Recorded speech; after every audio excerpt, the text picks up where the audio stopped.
plants in our company. But we are working close together, and I hope my more pragmatic contribution here is accepted by you.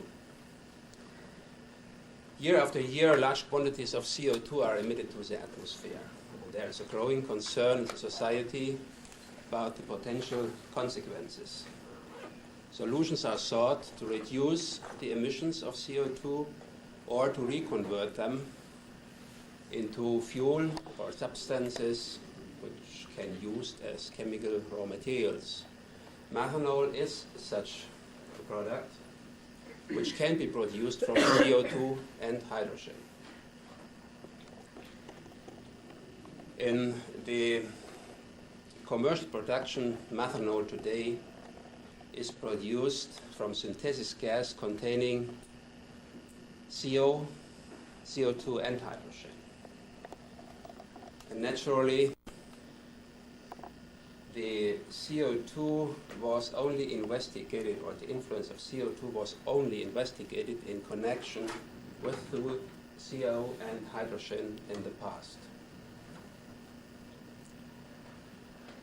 Lurgi, as a process-oriented company, set itself the target to develop a process which can be commercially used for the production of methanol from CO2 and hydrogen. This involved the development of a suitable catalyst, the optimization of process parameters, and the adjustment of Lurgi's methanol technology to the specific requirements. Another point which is not mentioned here is, in our opinion, very important, and this is to investigate also whether such a process can be commercially realized, and so the cost of the methanol production has to be considered as well. And this is my main contribution to that paper, which was prepared from our research and development department. You may excuse that I use that what Dr. Koenig gave me, that I not lose or miss something which seems to be very important. The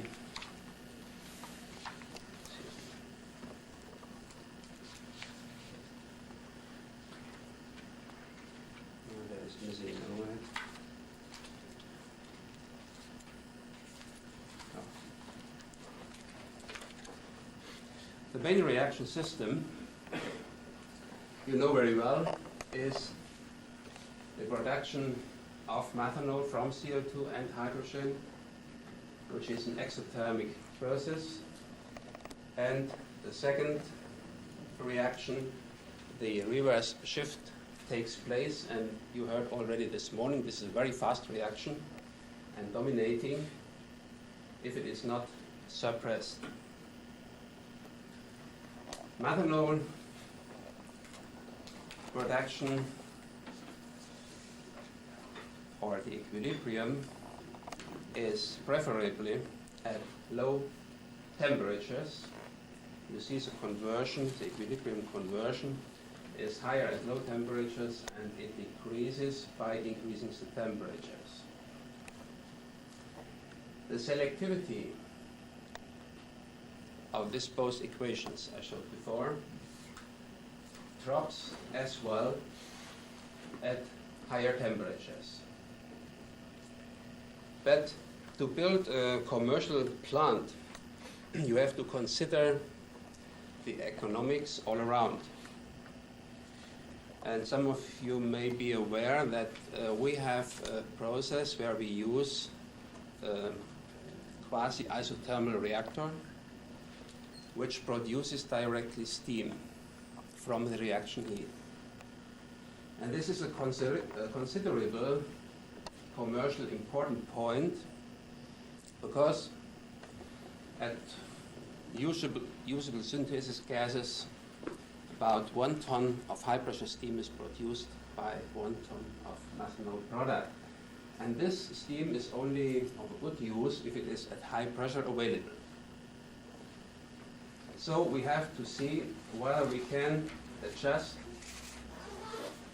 the overall configuration that we can use higher pressures, higher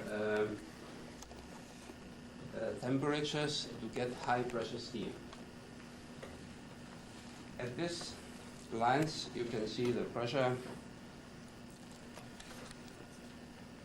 at different levels increases the conversion and also increases the selectivity.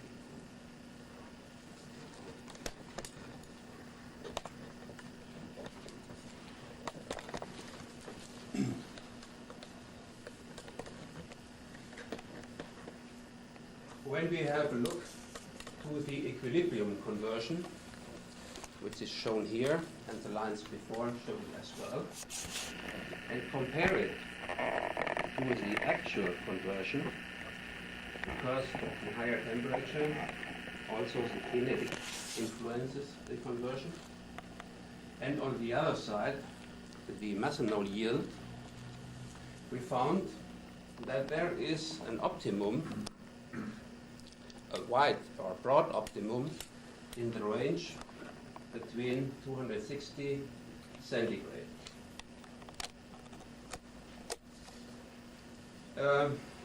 5 years ago about, we tried to improve the already available methanol catalyst, which is copper aluminum oxide catalyst.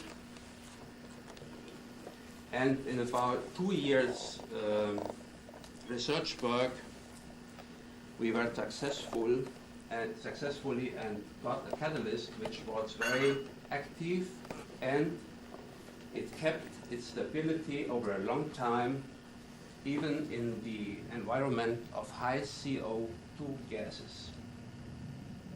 It is well known that methanol synthesis catalysts of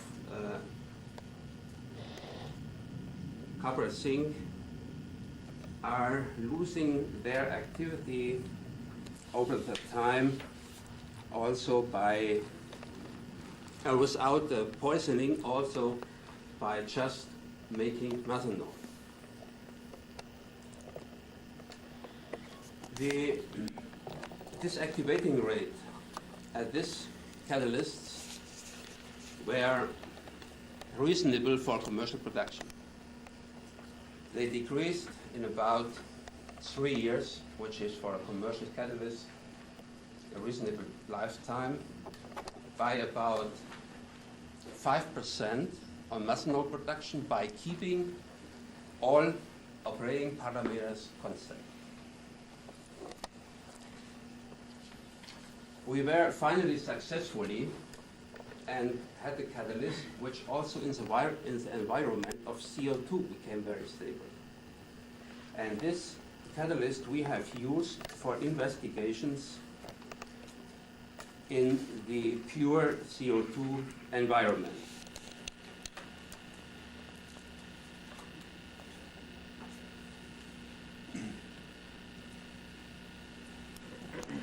Here you can see the relative activity over time.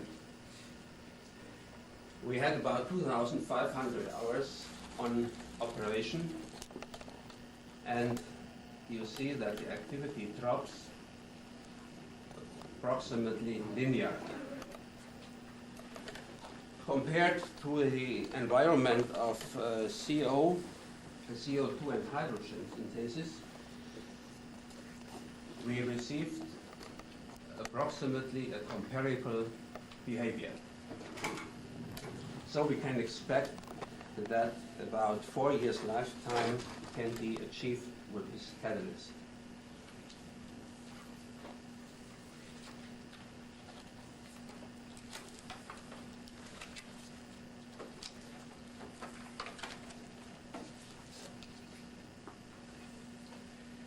There was a phenomenon we found during the test period of 2,500 hours,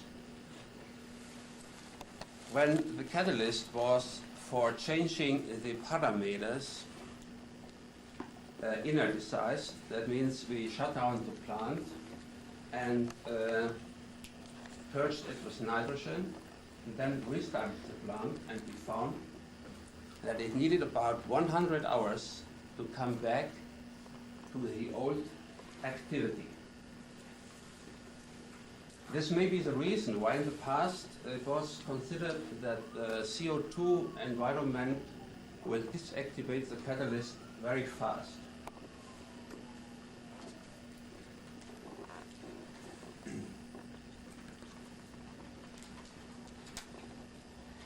Another important feature of a methanol catalyst is its selectivity. For comparison, we show here the syngas of a commercial plant. This syngas is a stoichiometric one, having about 23% of CO and about 9% of CO2. You see that there are paraffins produced, higher alcohols, esters, and ketones. Total impurities amount to about 1,400 ppm. In the synthesis with CO2 and hydrogen, we have only about 300 ppm, and it's remarkable that no paraffins at all are produced. The very cumbersome ketones in the distillation are as well absent. This makes it very easy to distill the product under low cost. Methane formation was not detected in this system. The detection ratio is about, or detection range is about 50 ppm. The only remarkable byproduct is CO, because it is formed by the reverse shift conversion, but we could suppress this. In a commercial plant there is a recycle. It is not the one through in this experimental unit we saw this morning. And if you send back CO2 to the reactor inlet, then CO2 production is suppressed.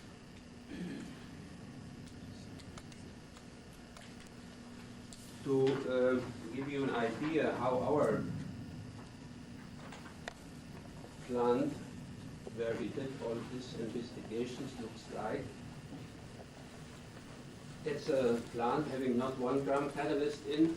In this unit is 1 liter of catalyst in. And it is, as you see, a recycle unit. We have a recycle compressor, and the product gas, which is released from the product methanol, is recycled, and by this we get practically the same conditions as in a commercial plant.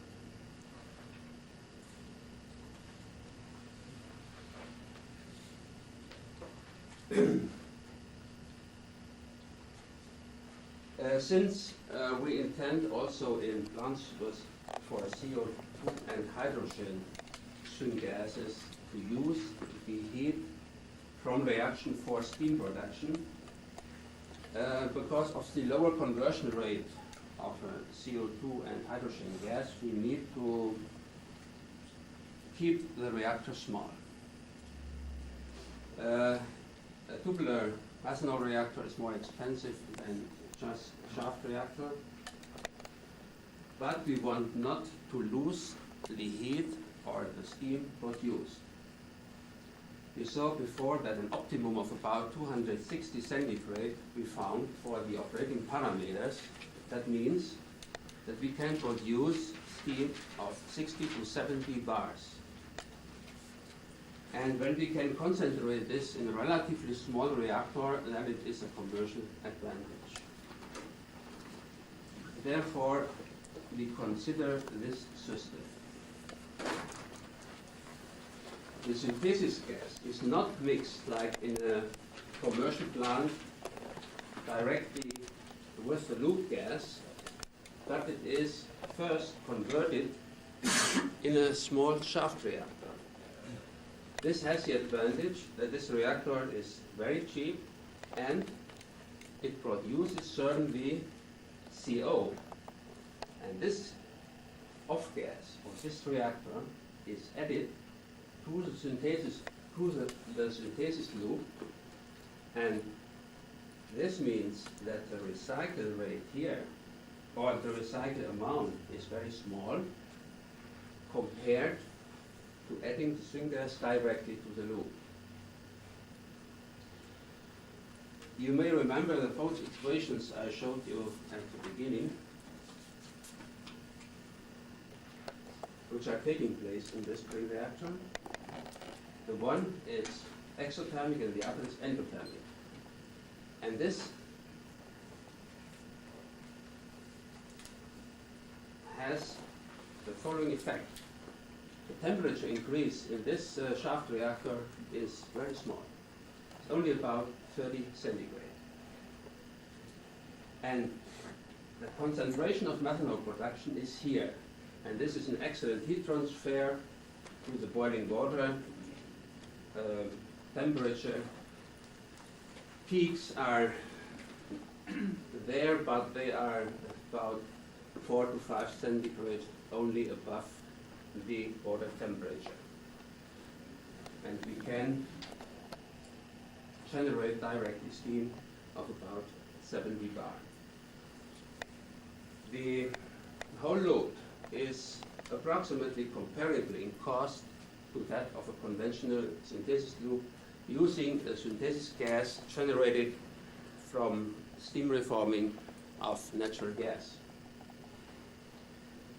Because of the high selectivity, maybe the water is the main reason for that, or the high CO2 partial pressure. This is not very well known up to now. It suppresses the side reactions, and therefore the distillation system becomes smaller, although about 36% of water are the product. The low boiler column, the methanol distillation has normally 2 steps. In one column, low boilers are removed, and in the second column, the high boilers are removed and go into the bottoms. The column of the low pressure, low boilers is only about 60% of the size for a commercial synthesis gas, crude methanol. So there is a considerable saving, and the total energy demand for distillation is about only 80% on a product which is generated from CO2 and hydrogen only.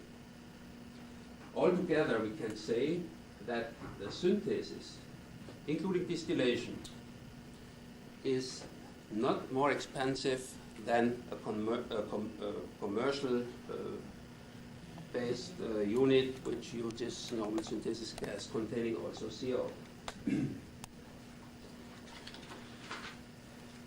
To give you an overview what about the cost distribution is on a methanol plant, this is based, these figures are based on natural gas feedstock and conventional steam reforming.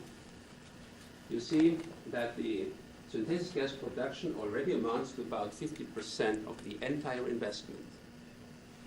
And the methanol synthesis, including syngas compression, if I would subtract the syngas compression here, will come out to about 10% of the entire investment. This is synthesis loop. And the distillation, about the same, without the compressor here, it's 9%.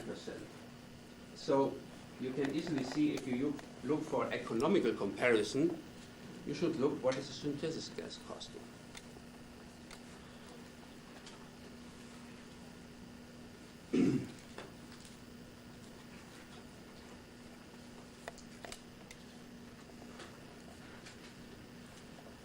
When we look to the conventional synthesis gas production, as I told you, that is about half of the total investment, and being very optimistic, a methanol plant for the production of methanol from CO2 and hydrogen only will be in the size of 300 tons.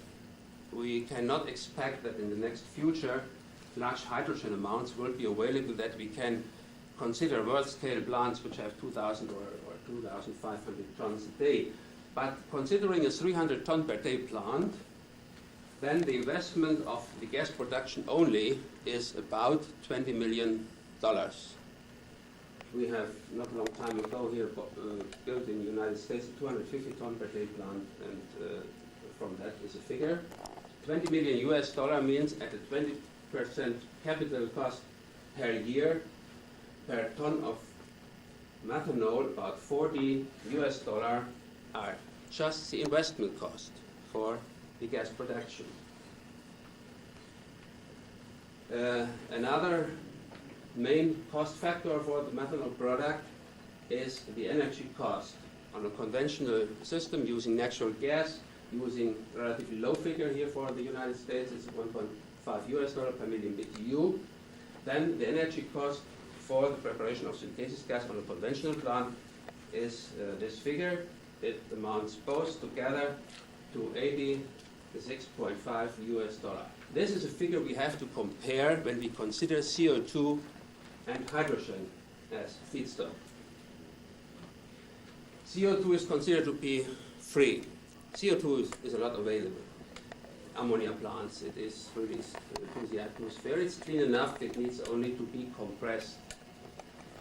And a lot of other sources, CO2 is available.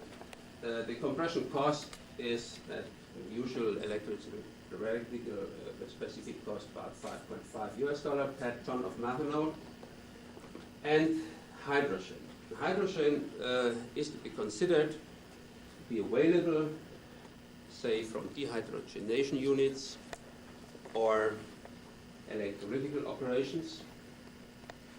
And it is here in the calculation only with the cost of its fuel value included. The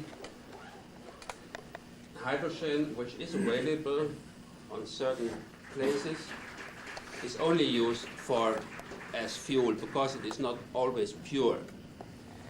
This can be purified easily by either pressure swing adsorption or electrolysis and can be used as feedstock.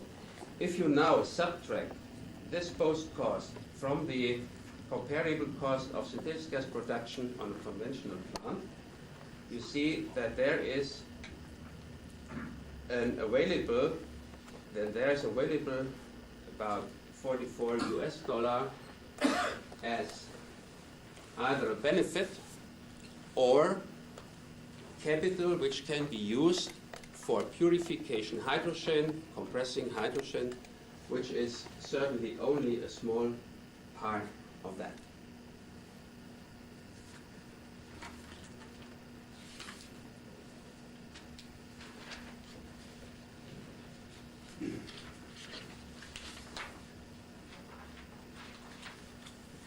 To conclude, the above long-term test results and the plant configuration proposed clearly demonstrate that the methanol production based on CO2 and hydrogen has a realistic perspective.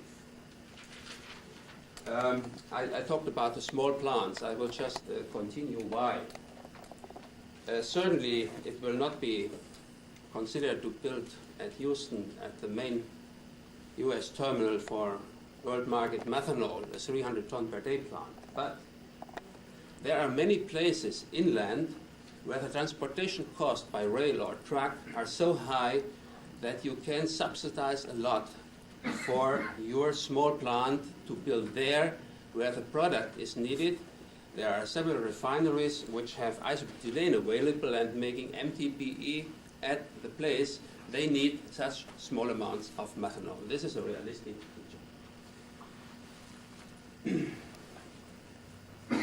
Wherever small to medium-sized methanol plants are able to exploit logistic advantages, what I just mentioned, and CO and hydrogen are available as feedstock, then the economic advantages over the conventional route are present. The further asset is the assumption that the consumption of CO2, which would otherwise be discharged to the atmosphere, and it contributes to reducing emissions to the environment. It's a small contribution, but we like every which we can get.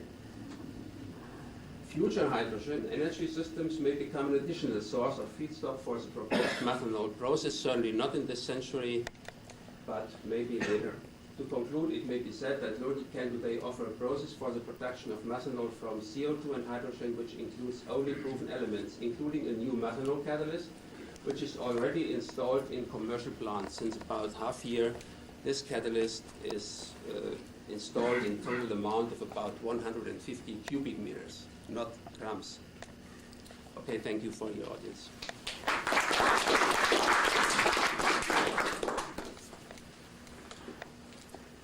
Please.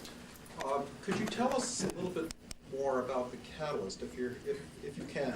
Yeah. I presume. Let me finish the question. Okay. I presume that it is based on a copper zinc oxide alumina Yes. formulation. This is a commercial catalyst. It's a copper zinc alumina oxide catalyst. The brand is it is produced by Suchemi AG or UCI in the United States, because UCI is a company, daughter company of Suchemi. The improvement on this catalyst is, or the brand of this catalyst is GL7905. The 05 is the new one, which is very stable in the environment of CO2. And what was done to stabilize it? This is a secret, I'm sorry. It's not an additive, I can tell you what it is not. It's not an additive, it is the kind of the production procedure. Sorry. Yeah, Paul doesn't have the top. I know. Our friend. I didn't quite understand why you need your boiling water reactor. Couldn't you just do with an adiabatic converter and save a lot of money in investment cost? You're not producing so much steam, but you make a much cheaper plant. Yeah, I may explain, we are competitors, and Topsy has an adiabatic reactor with intermediate cooling. You are in one point right, you would not need it absolutely for a long catalyst lifetime. I told you the peak temperature above the water temperature is only 3 to 5 grams centigrade, whereas in the conventional system we have 13 to 15, even in a water boiling reactor. But as I mentioned, you have always to consider all facts. That means the energy system around the plant. All our competitors say our reactor is too expensive. But today, nearly all competitors going to the tubular reactor. Why? We do it already since 30 years. Because the energy cost and the reactor is expensive, yes, but the entire loop is not more expensive. It's about equivalent. And by the way, I forgot to mention that the exact temperature control in this system, which I showed you with these two reactors, is very important, because there is an optimum which should be kept at about 265 centigrade for the CO2 operation. And this is an excellent performing reactor to do this, because it is only controlled by the boiling water pressure. And 1 bar in differential pressure makes up only 1.5 centigrade in the reaction temperature. So it is excellent to control. Have you had any commercial interest expressed in this at this point? Yes, we have. We are negotiating with 2 companies now. Yeah. Your strategy seems to be to build a small, much smaller than world-scale plant near a refinery where you'd be using it for MTBE. Yeah. But you're not going to have the free CO2 from ammonia plant there. It depends. There are possibilities. We have such in Mexico, which we are negotiating now. It is clear it will not be 100 plants at the time. Yeah. but there are such configurations. It is obvious to produce a hydrogen on conventional mode for the production of CO2 and hydrogen or methanol from that. This is obvious. The hydrogen must be available. It must not be clean available, like dehydrogenation from the MTBE processing starting from C4. You have only about 70% content on hydrogen and have 200 ppm of sulfur. You have to clean that. But this is an excellent feedstock for it. You start from the CO2, but if you recycle the gas, the composition may be different. What is the actual composition in the reactor? It depends on the pressure. It's a recycle system. It is relatively high compared to, the content of CO2 is relatively high compared to, say, conventional synthesis. Normally, in the conventional synthesis, we go up to about 10% CO and 10% CO2. In case it is a gas which is stoichiometric on CO2 and CO and hydrogen. The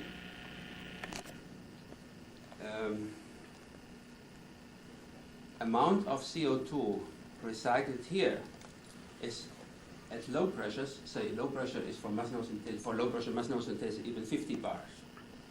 There it is relatively high, it goes up to 20%, but it was very interesting. It doesn't make any problem compared to the conventional synthesis. When you have there such high contents on CO2, it nearly sticks in and the conversion goes down suddenly.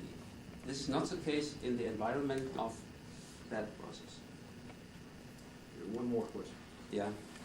You mentioned that acid is the consumption of carbon monoxide, which would otherwise be released in the atmosphere. But of course, if you make a fuel component, gasoline component, like MTBE out of it, you start burning it afterwards in a car, and everything ends up.